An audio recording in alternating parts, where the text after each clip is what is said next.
seeds with high yield, pest resistance, and climate resilience. And 3. Commercial availability of more than 100 seed varieties released since July 2024. India ranks second largest globally in fish production and aquaculture. Seafood exports are valued at 60,000 crore rupees. To unlock the untapped potential of the marine sector, our government will bring in an enabling framework for sustainable harnessing of fisheries from Indian exclusive economic zone and high seas, with a special focus on the Andaman and Nicobar and Lakshadweep Islands. For the benefit of lakhs of cotton growing farmers, I am pleased to announce a mission for cotton productivity. This 5-year mission will facilitate significant improvements in productivity and sustainability of cotton farming and promote extra long staple cotton varieties. The best of science and technology support will be provided to farmers. Aligned with our integrated 5F vision for the textile sector, this will help in increasing incomes of the farmers and ensure a steady supply of quality cotton for rejuvenating India's traditional textile sector. Kisan credit cards facilitate short-term loans for 7.7 crore farmers, fishermen, and dairy farmers. The loan limit under modified interest subvention scheme will be enhanced from 3 lakh rupees to 5 lakh rupees for loans taken through the KCC. For Atmanirbharta in urea production, our government had reopened 3 dormant urea plants in the eastern region. To further augment urea supply, a plant with annual capacity of 12.7 lakh metric tons will be set up at Namrup in Assam.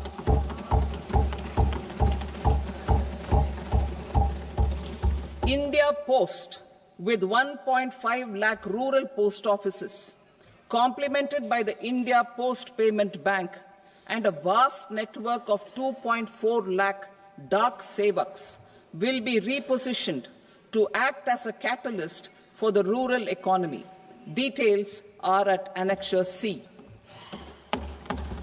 India Post will also be transformed as a large public logistics organization.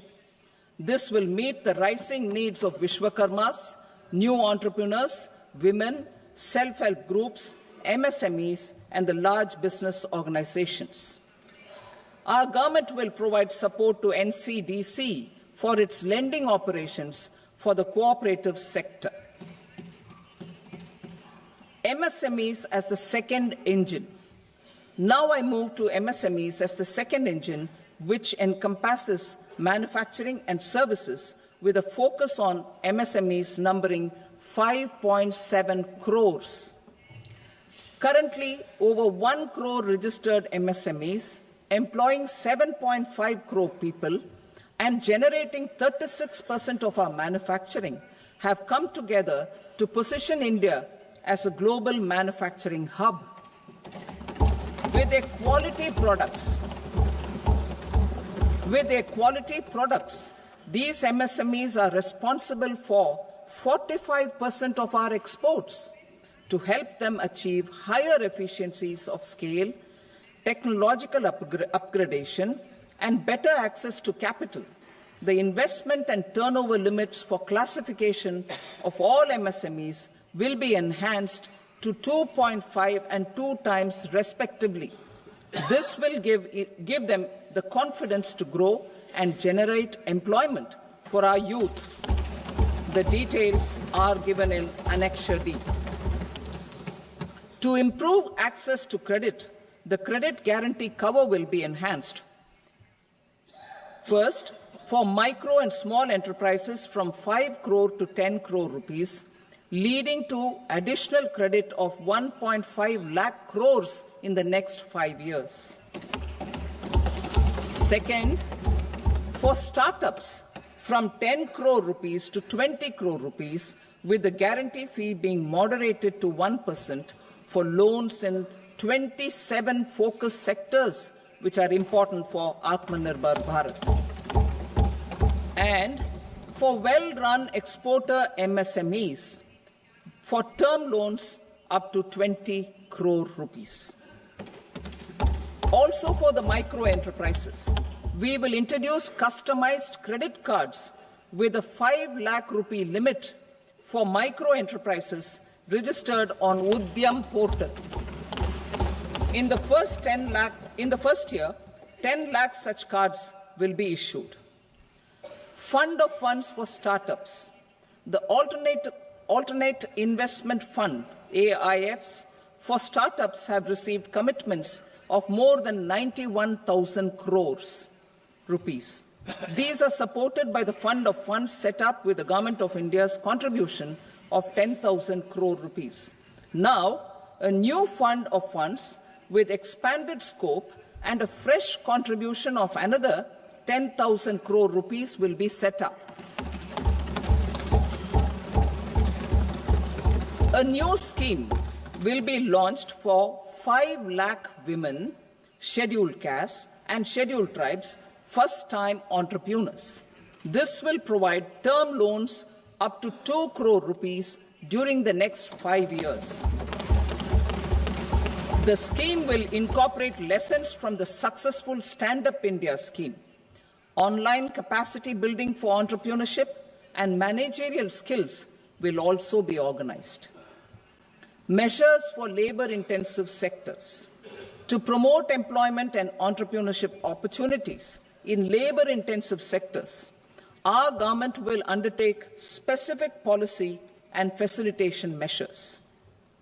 To enhance the productivity, quality, and competitiveness of India's footwear and leather sector, a focus product scheme will be implemented. The scheme will support design capacity, component manufacturing, and machinery required for production of non-leather quality footwear, besides the support for leather footwear and products. The scheme is expected to facilitate employment for 22 lakh persons, generate over 4 lakh crore rupees, and exports of over 1.1 lakh crore rupees. Measures for the toys sector. Building on the National Action Plan for Toys, we will implement a scheme to make India a global hub for toys. The scheme will focus on development of clusters, skills, and a manufacturing ecosystem that will create high-quality, unique, innovative, and sustainable toys that will represent the Made in India brand. Support for food processing. In line with our commitment towards Purvodaya, we will establish a National Institute of Food Technology, Entrepreneurship and Management in Bihar. The institute will provide a strong fillip to food processing activities in the entire eastern region. This will result in 1. Enhanced income for the farmers through value addition to their produce, and 2. Skilling entrepreneurship and employment opportunities for the youth. Manufacturing mission, furthering Make in India. Our government will set up a national manufacturing mission covering small, medium and large industries for furthering Make in India by providing policy support, execution roadmaps, governance and monitoring framework for central ministries and states. Details are in Annexure E. Given our commitment to climate-friendly development, the mission will also support clean tech manufacturing. This will aim to improve domestic value addition and build our ecosystem for solar PV cells, EV batteries, motors and controllers, electrolyzers, wind turbines, very high voltage transmission equipment and grid-scale batteries. Investment as the third engine. Now I move to investment as the third engine, which encompasses investing in people, investing in the economy, and investing in innovation. Investing in people. Saksham Anganwadi and Poshan 2.0. Saksham Anganwadi and Poshan 2.0 program provides nutritional support to more than 8 crore children, 1 crore pregnant women and lactating mothers all over the country, and about 20 lakh adolescent girls in aspirational districts and the Northeast region. The cost norms for these nutritional support will be enhanced appropriately. Atal Tinkering Labs. 50,000 Atal Tinkering Labs will be set up in government schools in the next 5 years to cultivate the spirit of curiosity and innovation and foster a scientific temper among young minds. Broadband connectivity to government secondary schools and PHCs. Broadband connectivity will be provided to all government secondary schools and primary health centers in rural areas under the BharatNet project. Bharatiya Bhasha Pustak Scheme. We propose to implement a Bharatiya Bhasha Pustak scheme to provide digital form Indian language books for schools and for higher education. This aims to help students understand their subjects better and in their language. National Centers of Excellence for Skilling. Building on the initiative announced in the July 24 budget, 5 national centers of excellence for skilling will be set up with global expertise and partnerships to equip our youth with the skills required for Make for India, Make for the World manufacturing. The partnership will cover curriculum design, training of trainers, and a skills certification framework and periodic reviews.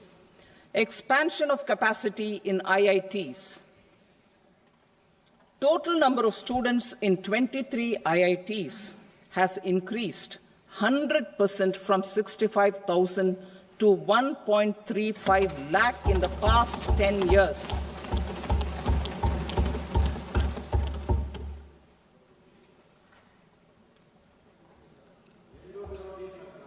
Additional infrastructure will be created in the 5 IITs started after 2014 to facilitate education for 6,500 more students.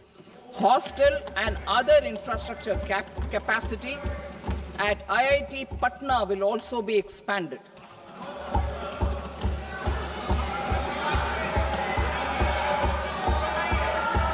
Center of Excellence.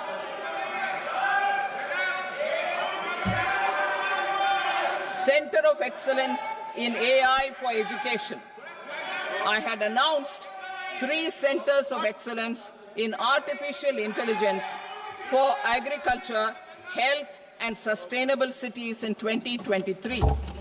Now a center of excellence in artificial intelligence for education will be set up with a total outlay of 500 crores. Expansion of medical education.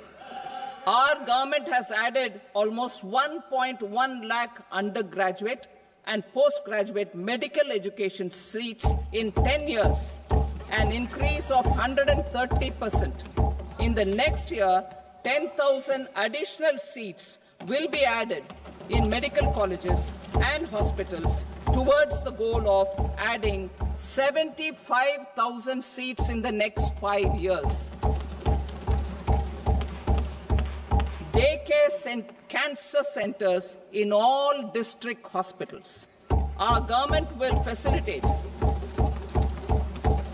setting up of daycare cancer centers in all district hospitals in the next 3 years. 200 centers will be established in 25-26 itself. Strengthening urban livelihoods. Our government has been giving priority to assisting urban poor and vulnerable groups. a scheme for socio-economic upliftment of urban workers will be implemented to help them improve their incomes, have sustainable livelihoods, and a better quality of life. PM Swanidhi scheme has benefited more than 68 lakh street vendors, giving them respite from high-interest informal sector loans. Building on this success, the scheme will be revamped with enhanced loans from banks, UPI-linked credit cards with 30,000 rupees limit, and capacity-building support. Social Security Scheme for welfare of online platform workers. Gig workers of online platforms provide great dynamism to the new age services economy. Recognizing their contribution, our government will arrange for their identity cards and registration on the e-Shram portal. They will be provided healthcare under PM Jan Arogya Yojana. This measure is likely to assist nearly 1 crore gig workers.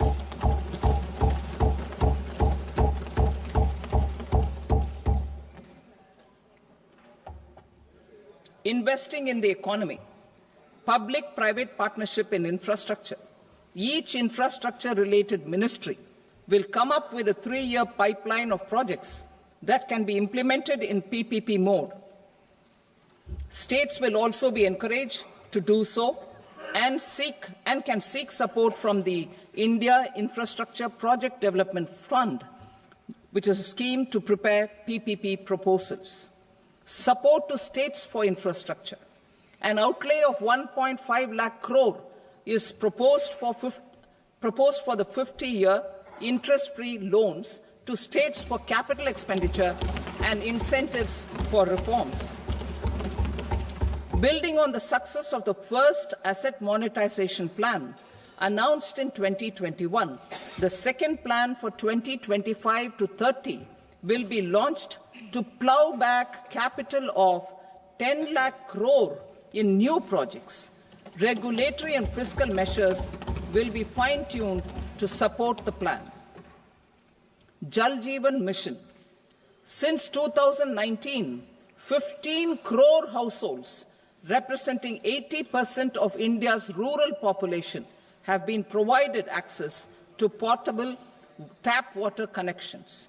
To achieve 100% coverage, I am pleased to announce the extension of this mission until 2028 with an enhanced total outlay. The mission's focus will be on the quality of infrastructure and O&M of rural piped water supply schemes through Jan Bhagidari. A separate MOU or separate MOUs will be signed with the states and union territories to ensure sustainability and citizen-centric water services delivery. Urban sector reforms. Building on the July budget proposals, urban sector reforms related to governance, municipal services, urban land and planning will be incentivized. Urban Challenge Fund. The government will set up an urban challenge fund of 1 lakh crore rupees to implement the proposals for cities as growth hubs, creative redevelopment of cities, and for water and sanitation purposes announced in the July budget.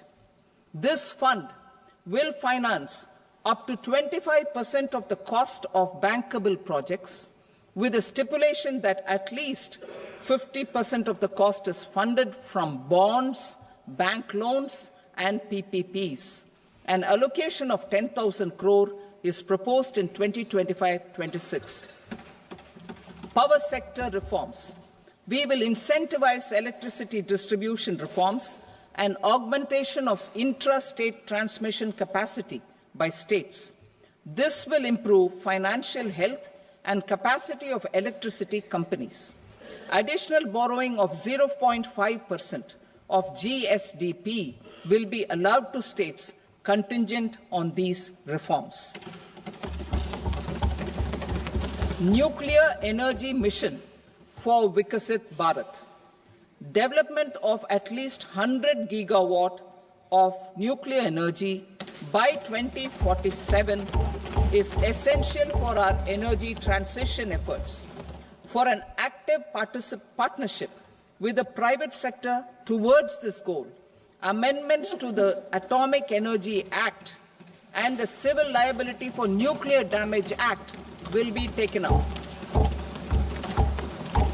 A nuclear energy mission for research and development of small modular reactors with an outlay of 20,000 crore will be set up. At least 5 indigenously developed small modular reactors will be operationalized by 2033. Shipbuilding. The shipbuilding financial assistance policy will be revamped to address cost disadvantages. This will also include credit notes for shipbreaking in Indian yards to promote the circular economy. Large ships above a specified size will be included in the infrastructure harmonized master list. Shipbuilding clusters will be facilitated to increase the range, categories and capacity of ships. This will include additional infrastructure, facilities, skilling and technology to develop the entire ecosystem. Maritime Development Fund. For long-term financing for the maritime industry, a Maritime Development Fund with a corpus of 25,000 crore rupees will be set up. This will be for distributed support and promoting competition. This will have up to 49% contribution by the government, and the balance will be mobilized from ports and from private sector. UDAN regional connectivity schemes. UDAN has enabled 1.5 crore middle-class people to meet their aspirations for speedier travel. The scheme has connected 88 airports, and operationalized 619 routes. Inspired by that success, a modified UDAN scheme will be launched to enhance regional connectivity to 120 new destinations and carry 4 crore passengers in the next 10 years. 4 crore additional passengers in the next 10 years. The scheme will also support helipads and smaller airports in hilly, aspirational and northeast regional districts. Greenfield airports will be facilitated in Bihar to meet the future needs of the state. These will be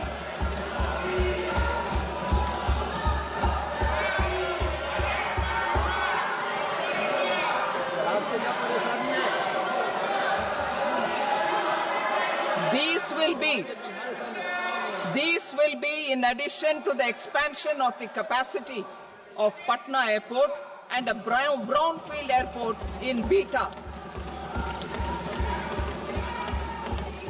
Western Kosi Canal project in Mithilanchal.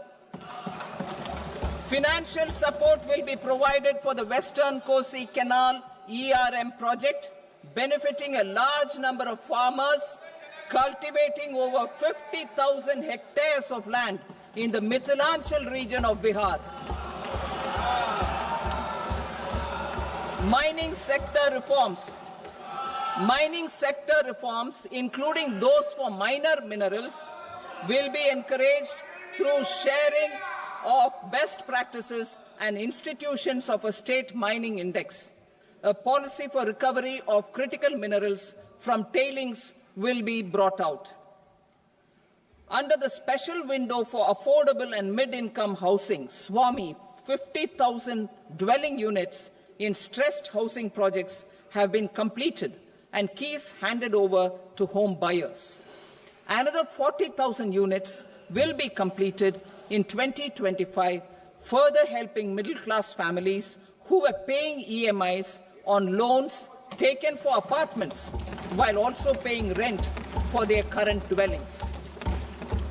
Building on this success, Swami Fund 2 will be established as a blended finance facility with contribution from the government, banks and private investors.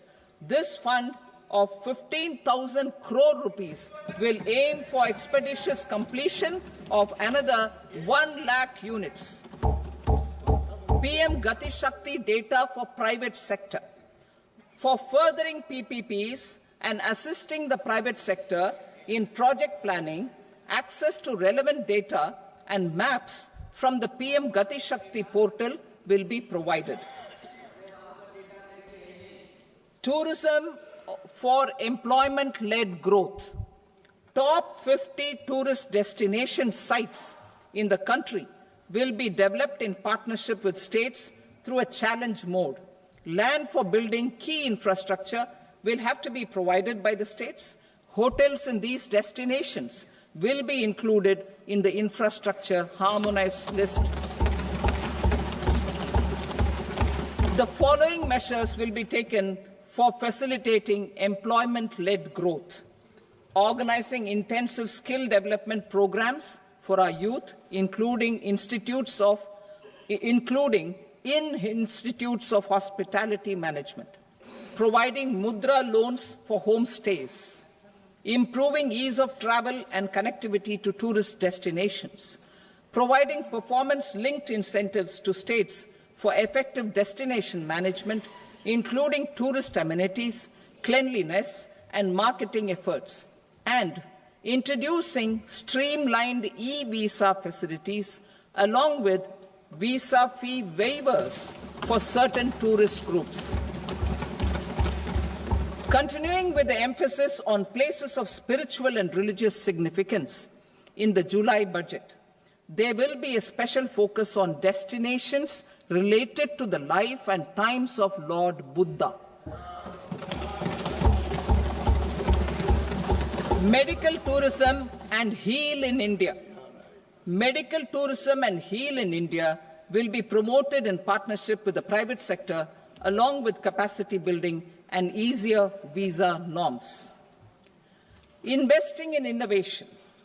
To implement private sector-driven research, development and innovation initiatives announced in the July budget, I am now allocating 20,000 crore rupees for this purpose. A deep tech fund of funds will also be explored to catalyze the next generation startups as a part of this initiative. In the next 5 years, under the PM Research Fellowship Scheme, we will provide 10,000 fellowships for technological research in IITs and IISc with enhanced financial support. The second gene bank with 10 lakh germplasm lines will be set up for future food and nutritional security. This will provide conservation support to both public and private sectors for genetic resources. We will start a national geospatial mission to develop foundational geospatial infrastructure and data. Using PM Gati Shakti, this mission will facilitate modernization of land records, urban planning, and design of infrastructure projects. A Gyan Bharatam mission for survey, documentation, and conservation of our manuscript heritage with academic institutions, museums, libraries, and private collectors will be undertaken to cover more than 1 crore manuscripts. We will set up a national digital repository of Indian knowledge systems for knowledge sharing. Now I move to exports as the fourth engine. We will set up an export promotion mission with sectoral and ministerial targets driven jointly by the Ministries of Commerce, MSME, and Finance. It will facilitate easy access to export credit, cross-border factoring support, support to MSMEs to tackle non-tariff measures in overseas markets. A digital public infrastructure, Bharat Trade Net, for International Trade will be set up as a unified platform for trade documentation and financing solutions. This will complement the Unified Logistics Interface platform. The BTN will be aligned with international practices. Support will be provided to develop domestic manufacturing capacities for our economy's integration with global supply chains. Sectors will be identified based on objective criteria. Facilitation groups with participation of senior officers and industry representatives will be formed for select products and supply chains. Through this, there are huge opportunities related to Industry 4.0, which needs high skills and talent. Our youth have both. Our government will support the domestic electronic equipment industry to leverage this opportunity for the benefit of our youth. A national framework will be formulated as guidance to states for promoting global capability centers in emerging Tier 2 cities. This will suggest measures for enhancing availability of talent and infrastructure, building bylaw reforms, and mechanisms for collaboration with industry. Our government will facilitate upgradation of infrastructure and warehousing for air cargo, including high-value perishable horticultural produce. Cargo screening and customs protocol will be streamlined and made user-friendly. Reforms as the fuel. Over the past 10 years, our government has implemented several reforms for convenience of taxpayers, such as faceless assessment, 2, taxpayer charter, 3, faster returns, 4, almost 99% returns being on self-assessment, and 5, Vivad Se Vishwas scheme.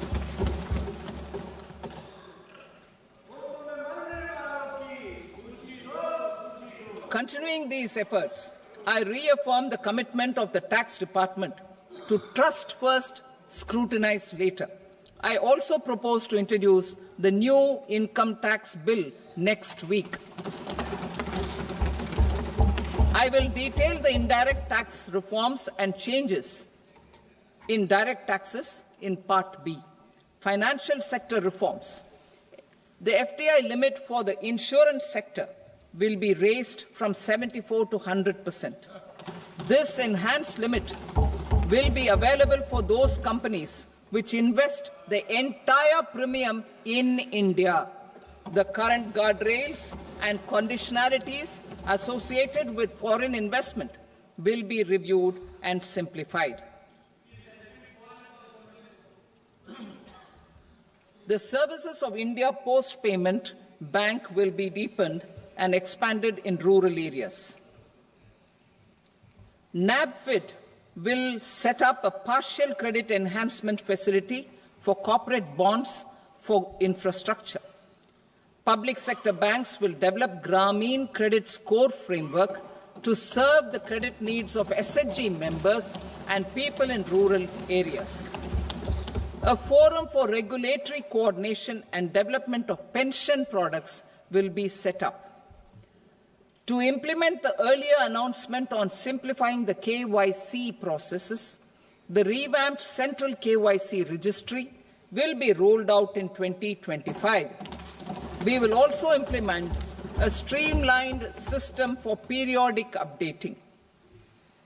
Requirements and procedures for speedy approval of company mergers will be rationalized. The scope for fast-track mergers will also be widened and the process made simpler. As proposed in the interim budget, we signed bilateral investment treaties with 2 countries in 2024 to encourage sustained foreign investment, and in the spirit of First Develop India, the current model BIT will be revamped and made more investor-friendly. In the last 10 years, in several aspects, including financial and non-financial, our government has demonstrated a steadfast commitment to ease of doing business. We are determined to ensure that our regulations must keep up with technological innovations and global policy developments. A light-touch regulatory framework based on principles and trust will unleash productivity and employment. Through this framework, we will update regulations that were made under old laws. To develop this modern, flexible, people-friendly and trust-based regulatory framework appropriate for the 21st century, I propose 4 specific measures.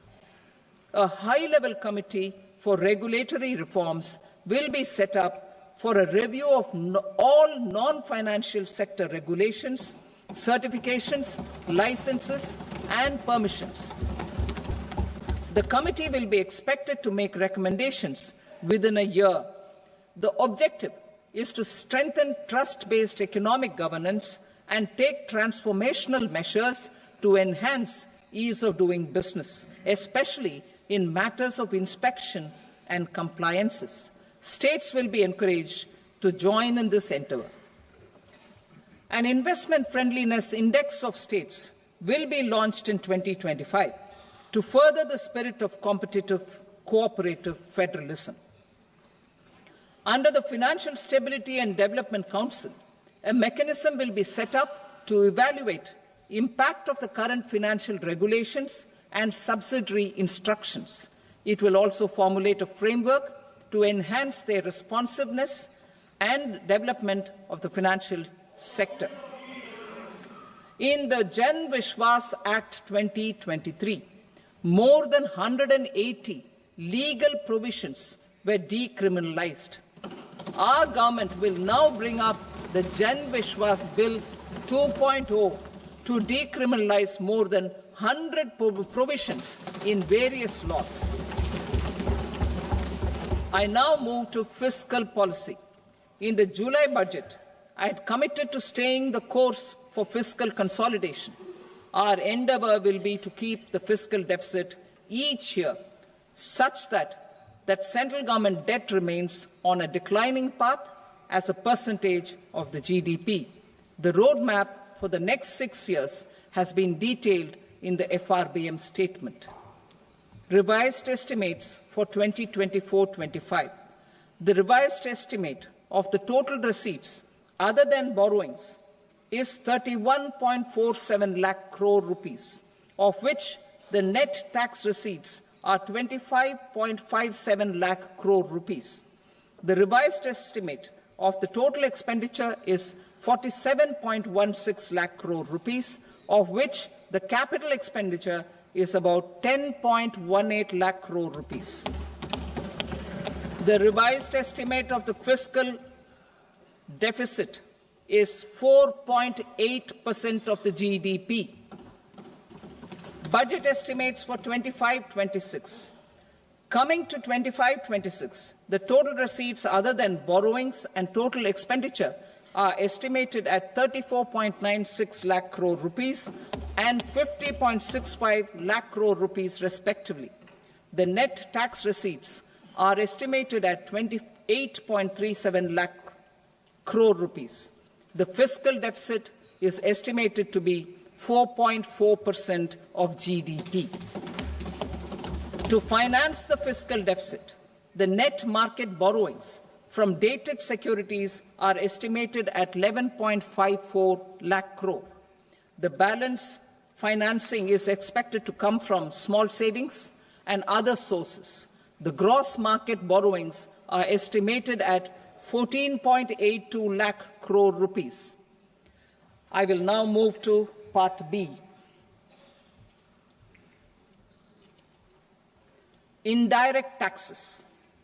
My proposals relating to customs aim to rationalize tariff structure and address duty inversion. These will also support domestic manufacturing and value addition, promote exports, facilitate trade, and provide relief to common people. Rationalization of customs tariff structure for industrial goods. as a part of comprehensive review of customs rate structure announced in July 2024 budget, I propose to 1. Remove 7 tariff rates. This is over and above the 7 tariff rates removed in 23-24 budget. After this,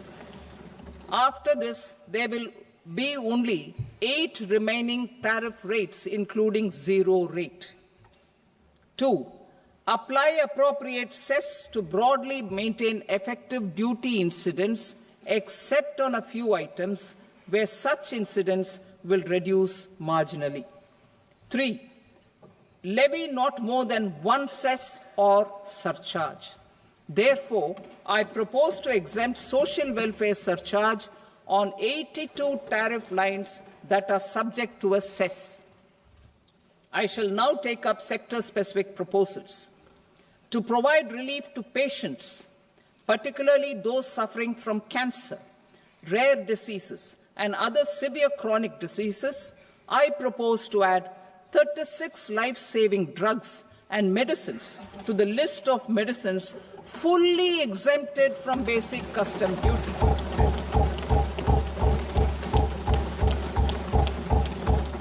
I also propose to add 6 life-saving medicines to the list attracting concessional custom duty of 5%. Full exemption and concessional duty will also respectively apply on the bulk drugs for manufacture of the above. Specified drugs and medicines under patient assistance programs run by the pharmaceutical companies are fully exempt from BCD, provided the medicines are supplied free of cost to the patients. I propose to add 37 more medicines along with 13 new patient assistance programs. Support to domestic manufacturing and value addition. Critical minerals. In the July 2024 budget, I had fully exempted BCD on 25 critical minerals that are not domestically available. I had also reduced BCD of 2 other such minerals to provide a major fillip to their processing, especially by MSMEs. Now, I propose to fully exempt cobalt powder and waste, the scrap of lithium-ion battery, lead, zinc, and 12 more critical minerals. This will help secure their availability for manufacturing in India and promote more jobs for our youth. To promote domestic production of technical textile products such as agro-textiles, medical textiles, and geotextiles at competitive prices, I propose to add 2 more types of shuttle-less looms to the list of fully exempted textile machinery. I also propose to revise the BCD rate on knitted fabrics covered by 9 tariff lines from 10 or 20 to 20% or 115 rupees per kg, whichever is higher. Electronic goods. In line with our Make in India policy and to rectify inverted duty structure, I propose to increase the BCD on interactive flat panel display from 10% to 20% and reduce the BCD to 5% on open cell and other components. In 23-24 budget, for the manufacture of open cells of LCD, LED TVs, I had reduced the BCD on parts of open cells from 5% to 2.5%. To further boost the manufacture of such open cells, the BCD on these parts will now stand exempted. Lithium-ion battery. To the list of exempted capital goods, I propose to add 35 additional capital goods for EV battery manufacturing and 28 additional capital goods for mobile phone battery manufacturing. This will boost domestic manufacture of lithium-ion batteries, both for mobile phones and for electric vehicles. Shipping sector. Considering that shipbuilding has a long gestation period, I propose to continue the exemption of BCD on raw materials, components, consumables, or parts for the manufacture of ships for another 10 years.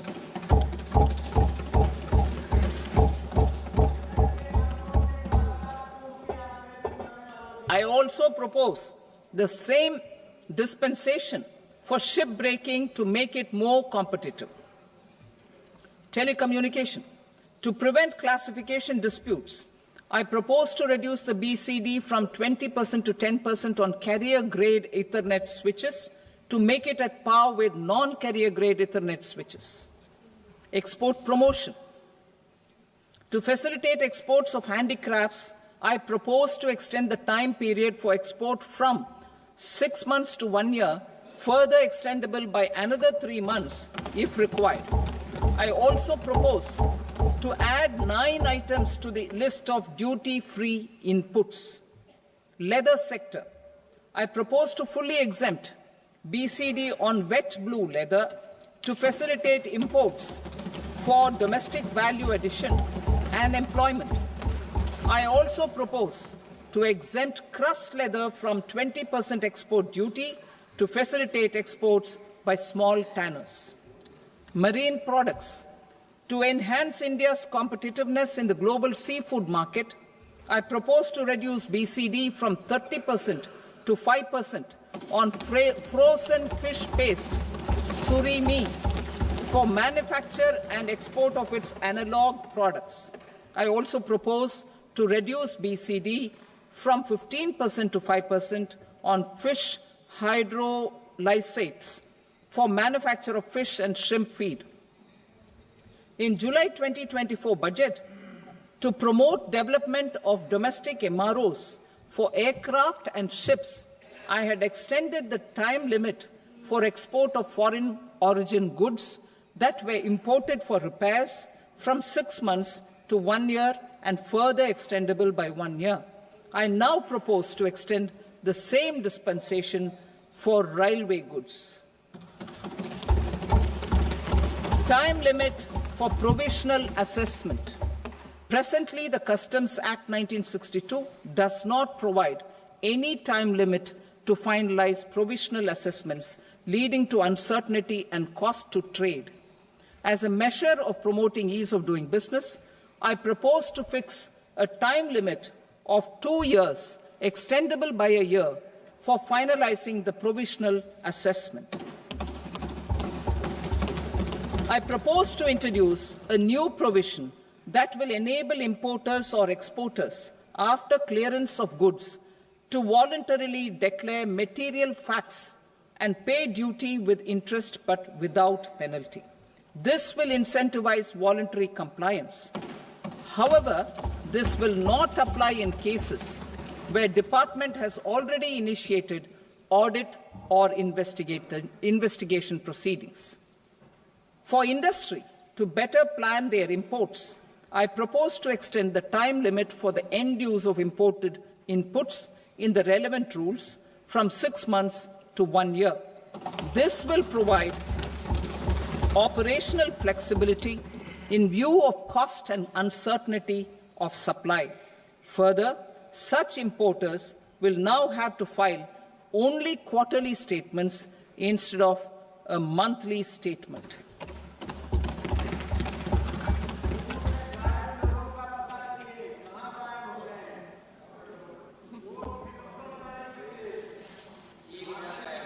I now come to my direct tax proposals. In Part A, I have briefly underlined taxation reforms as one of key reforms to realize our vision of Vikasit Bharat. In respect of criminal law, our government had earlier ushered in Bharatiya Nyaya Sanhita, replacing Bharatiya Danda Sanhita.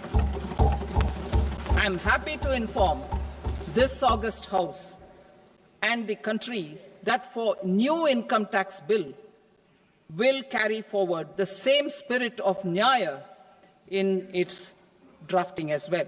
The new bill will be clear and direct in text, with close to half of the present law in terms of both chapters and words. It will be simple to understand for taxpayers and tax administrators, leading to tax certainty and reduced litigation. Reforms, however, are not a destination. They are means to achieve good governance for our people and economy. Providing good governance primarily involves being responsive. The Tirukural captures this in verse 542, which reads, "Vaanokki vaazhum ulagallam, mannavan kol nokki vaazhum kudi," meaning, just as the living beings live expecting rains, citizens live expecting good governance. Our government is committed to keeping an ear to the ground and a finger on the pulse and responding while balancing our national building efforts.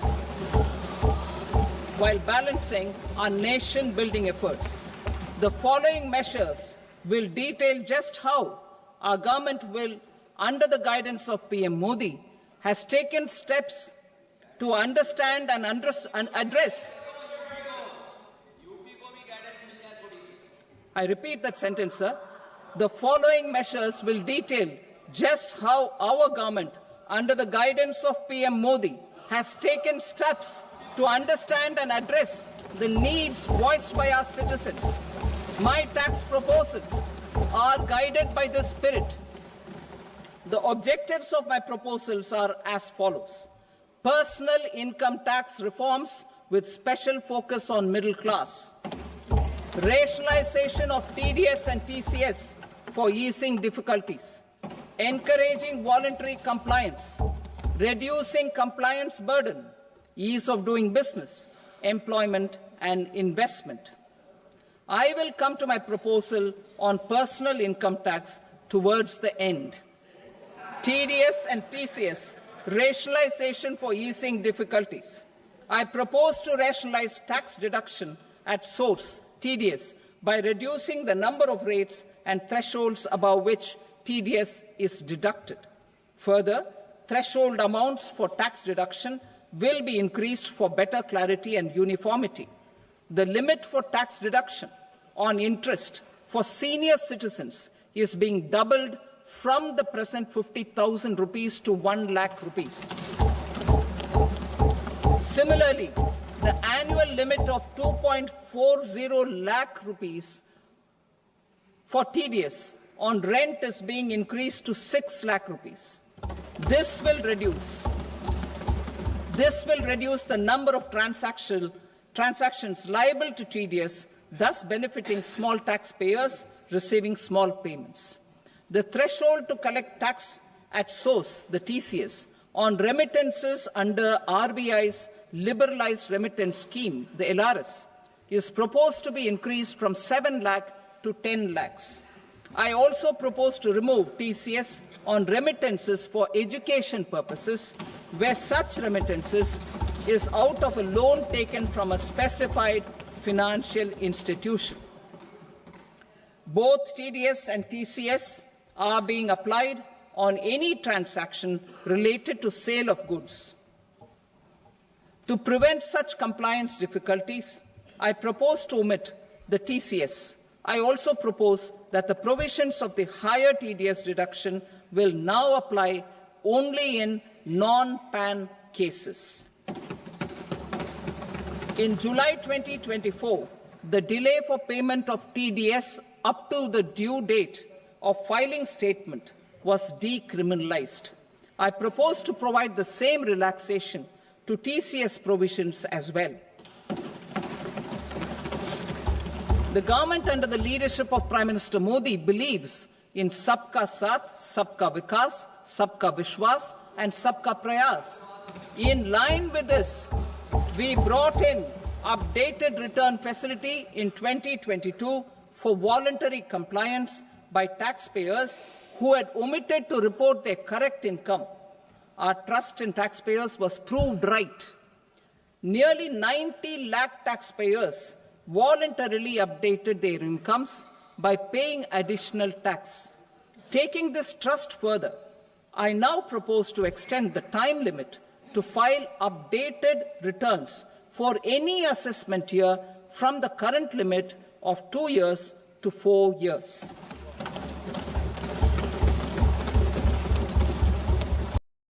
Considering the difficulties faced by taxpayers, it is proposed to allow the benefit of 2 such self-occupied properties without any condition. To streamline the process of transfer pricing and to provide an alternative to yearly examination, I propose to introduce a scheme for determining arm's length price of international transaction for a block period of 3 years. This will be in line with global best practices. With a view to reduce litigation and provide certainty in international taxation, the scope of safe harbour rules is being expanded. A number of senior and very senior citizens have very old national savings schemes accounts. As interest is no longer payable on such accounts, I propose to exempt withdrawals made from NSS by individuals on or after 29th August 2024. I am also proposing to allow similar treatment to NPS Vatsalya accounts as is available to normal NPS accounts subject to overall limits. In my speech in July 2024, I had promised that all processes, including giving effect to appellate orders, shall be digitalized and made paperless over the next 2 years. So I am happy to announce that digitalization is being made operational now. In July 2024, we brought in the Vivad Se Vishwas scheme to resolve income tax disputes pending in appeal. The scheme has received a great response, with nearly 33,000 taxpayers having availed of the scheme to settle their disputes. I have a few proposals to promote investment and employment. It is proposed to provide a presumptive taxation regime for non-residents who provide services to a resident company that is establishing or operating an electronics manufacturing facility. I further propose to introduce a safe harbour for tax certainty for non-residents who store components for supply to specified electronics manufacturing units. Presently, the tonnage tax scheme is available only to sea-going ships. The benefits of existing tonnage tax scheme are proposed to be extended to inland vessels registered under the Indian Vessels Act 2021 to promote inland water transport in the country. Extension for incorporation of startups. We continue to support the Indian startup ecosystem. I propose to extend the period of incorporation by 5 years to allow the benefit available to startups which are incorporated before 1/4/2030. In order to attract and promote additional activities in the IFSC, I am inter alia proposing specific benefits to ship leasing units, insurance offices, and treasury centres of global companies which are set up in IFSC. Further, to claim benefits, the cut-off date for commencement in IFSC has also been extended by 5 years to 31/3/2030. Category 1 and Category 2 AIFs are undertaking investments in infrastructure and other such sectors. I propose to provide certainty of taxation to these entities on the gains from securities, to promote funding from sovereign wealth funds and pension funds to the infrastructure sector. I propose to extend the date of making an investment by 5 more years up to 31st March 2030.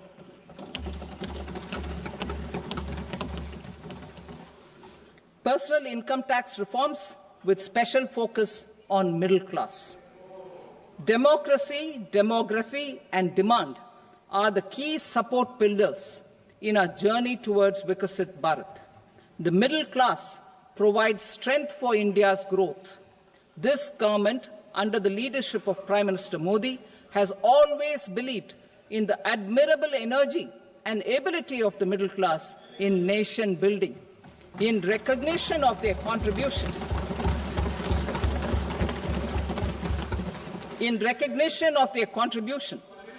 We have periodically reduced their tax burden.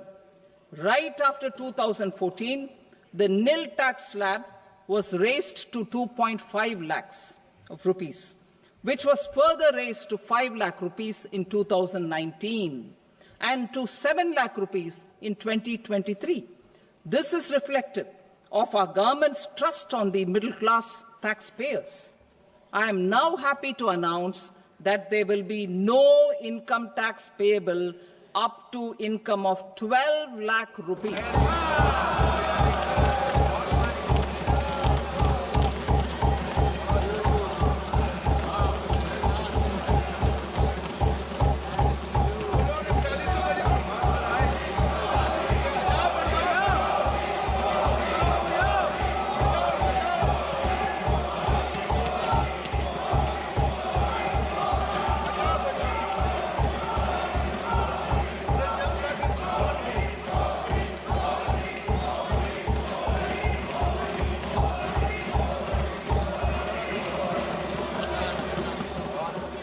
So, average income of 1 lakh per month, other than the special rate income such as capital gains, under the new regime.